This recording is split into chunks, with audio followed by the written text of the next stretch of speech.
This is Jonathan Aguilar for Pro Boxing Fans, joined by former lightweight world champion Anthony Crolla here in London for Jacob's Ryder Fight Week. Anthony, how are you? I'm good, thank you. I'm looking forward to the fight Saturday, a bit of the undercard as well, but I think Jacob's Ryder, I think it's a really intriguing fight. You know, it's such a tough one to call. Is the timing perfect for John? Has Jacobs still got enough left, you know, to have too much for John? It's a real tough one to call. Just want to talk about yourself. How do you find your role in the media now, presenting the boxing show Betfred? Yeah, thank you. I'm enjoying it. It's just fun. Listen, it's fun talking about a sport that I love. So great. No, I really enjoy it, and I get to be at things like this. I was at the workout yesterday.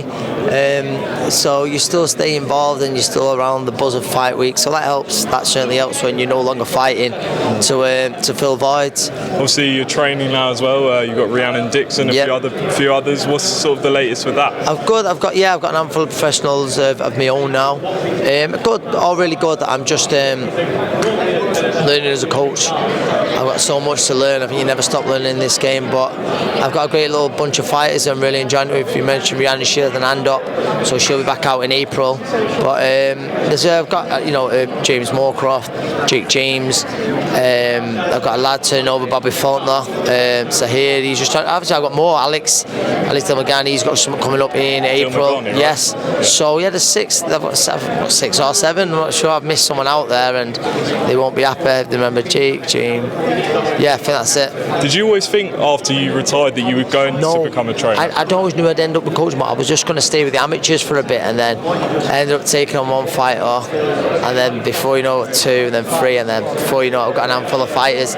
So I always thought eventually I would do, but I didn't expect to so soon. I thought I'd just help assist Joe a little bit when he needs me, and with the amateurs, but it didn't quite work out like that. Is that how you sort of learned how to become a trainer through your years with Joe Gallagher? I think even when I was a professional, even when I was fighting for world title before that, from the moment I turned professional, I'd always help out at my old amateur club a few times a week. So that, it was always that path, and then obviously cornering Joe, cornering in the corner with Joe, learning and stuff. So that certainly helps for sure.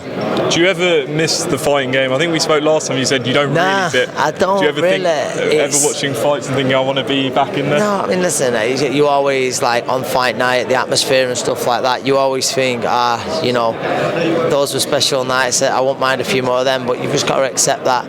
I always knew one day that was going to come to the end, so to enjoy them while they're here. But I don't miss life as a fighter anymore. Like, if someone says you can't be involved in boxing, then I'd be really, there'd be a huge void in my life. But no, as a fighter, I'm happily retired. Don't think I'm satisfied, and yeah, it's a good place to be. Let me ask you about a few fights that have happened and going to happen. Chris Eubank Jr. and Liam Williams last Saturday night. What did you make of it? Do you know what? I thought it was a very good performance from Chris Eubank Jr. It was such a tough fight to call. It really was. But I thought it was, it was a clear winner in the end, wasn't it, Eubank Jr.? I think Liam done very well to get himself back into the fight after the start he had. But I think a lot of credit's got to be given to Eubank Jr. with how he boxed on the back foot. I've always thought he's an unbelievable fighter, but boxer, I think, there's been questions about his boxing ability, and I think he answered a lot of questions on Saturday night with that. Obviously, there's talk afterwards who he might face next. Golovkin, Conor Benn's name's come up. What do you make of what he might do next? It'd be really interesting. I'm really interested to see what his next move is, but Golovkin, that's a great fight, and there's a lot of people. I genuinely give it, probably an unpopular opinion, I give him a good chance in that fight. I think Golovkin's certainly slowing down now. Listen, if it was Golovkin of old, then it'd be an absolutely huge ask, but I always thought he'll have a bit of success. But I just believe I wouldn't mind seeing that. I wouldn't mind seeing Golovkin, or just for a world title. Back in your hometown next week, massive fight, finally here, Khan against Brook. What's going to be the difference, do you think, between them? Do you know, genuinely, it's just so hard to call that fight, because it's not me like sitting on the fence, but I suppose I'm a little bit, but it's a little bit of, there's a few factors. Does the weight take too much out of Kell? There's no denying both lads, they're past the best. Both had unbelievable careers, but it's not. But it just makes it so hard. It probably makes it even harder to pick a winner now, because we don't know what each one of them have got left. Amir's took himself away. Well, he's back now, but Bo Mark. He seems in a really good place. Kell looks in great shape as always. Kell's still got very good timing.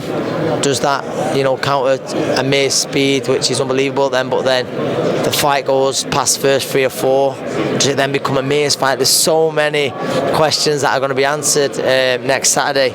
In terms of you mentioned the weight, and I think it's a 149. So as a fighter, how difficult or comfortable does it become to get down to the weight? It's huge. It's massive. So many fights have won and lost on the scales for sure, and especially someone. There's no secret. It's very, very hard for Kell to make 149. So that part of it, you think, would certainly favour Amir.